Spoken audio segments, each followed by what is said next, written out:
Hello बच्चों, चलिए प्रश्न को पढ़ते हैं और समझते हैं। -5 और 15 के मध्य चार समांतर माध्य ज्ञात कीजिए। तो यहाँ पर हमें चार समांतर माध्य ज्ञात करना है। प्रश्न को हल करने से पहले हम प्रश्न के लिए मुख्य अवधारणा लिख लेते हैं, जिसकी सहायता से हम इस प्रश्न को हल करेंगे। तो मैं लिख देता हूँ मुख्य अवधारणा। मुख्य अवधारणा में हम इसी बात को लिखेंगे जो प्रश्न में पूछी गई है, कि यदि हम बात करें ए तथा बी दो संख्याओं की, तो ए तथा बी के मध्य के मध्य एन समांतर माध्य हो, एन समांतर माध्य हो, तो इस प्रकार बनी समांतर श्रेणी। तो इस प्रकार बनी समांतर श्रेणी का सार्व अंतर जो होगा डी, जिसको हम व्यक्त करेंगे, समांतर श्रेणी का सार्व अंतर डी बराबर होता है बी माइनस ए बटा एन प्लस एक। तो ये बात याद रखें आप इस प्रश्न के लिए। आइए प्रश्न को हल करते हैं। तो देखो, प्रश्न में हमें -5 और 15 दिया गया है, तो हम कह लेते हैं कि यहाँ ए का मान कितना हो गया हमारे लिए, -5 हो गया। और उसके बाद बी बराबर कितना हो गया हमारे पास, 15 हो गया। और हम मान लेते हैं, माना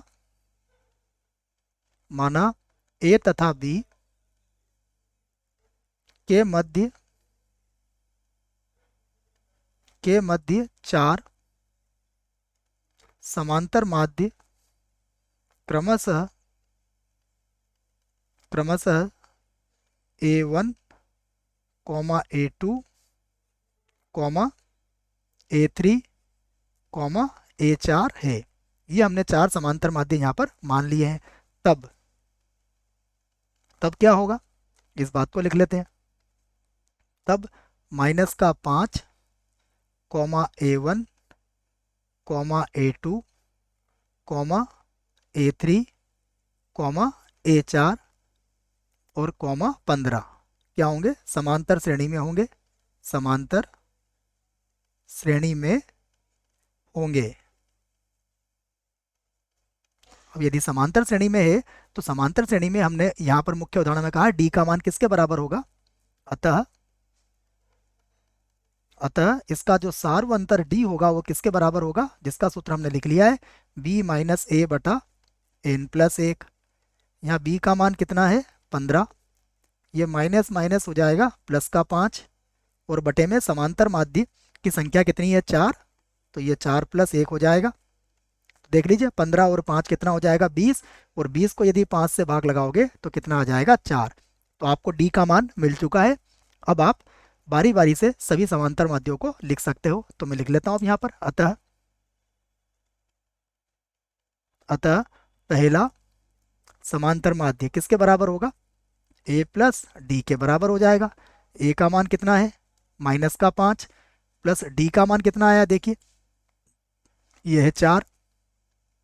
तो कितना मिल गया हमें, 5, -5 प्लस का 4 कितना मिलेगा, -1। दूसरा समांतर माध्य जो होगा वो किसके बराबर होगा, वो पहला समांतर माध्य प्लस डी के बराबर हो जाएगा। तो ये -1 और प्लस का 4 कितना हो जाएगा, 3 मिल जाएगा। उसके बाद तीसरा समांतर माध्य किसके बराबर होगा, दूसरा समांतर माध्य प्लस डी के। दूसरा समांतर माध्य कितना है, 3। डी का मान कितना आया, 4। तो ये कितना हो गया, 7। इसी प्रकार चौथा समांतर माध्य ज्ञात कर लेते हैं, जो किसके बराबर होगा, तीसरा समांतर माध्य प्लस डी के। तो ये हो जाएगा 7 + 4 हो जाएगा, बराबर कितना हो जाएगा, 11। तो अब हमारा उत्तर आ चुका है। हम इस बात को कह सकते हैं कि अतः अतः -5 तथा 15 के मध्य चार समांतर माध्य क्रमशः क्रमशः क्या होंगे, ये होंगे -1, उसके बाद 3, उसके बाद 7 और उसके बाद 11 होंगे। हमें हमारे प्रश्न का उत्तर मिल चुका है। आशा करता हूँ आपको इस प्रश्न का उत्तर समझ में आया होगा। धन्यवाद।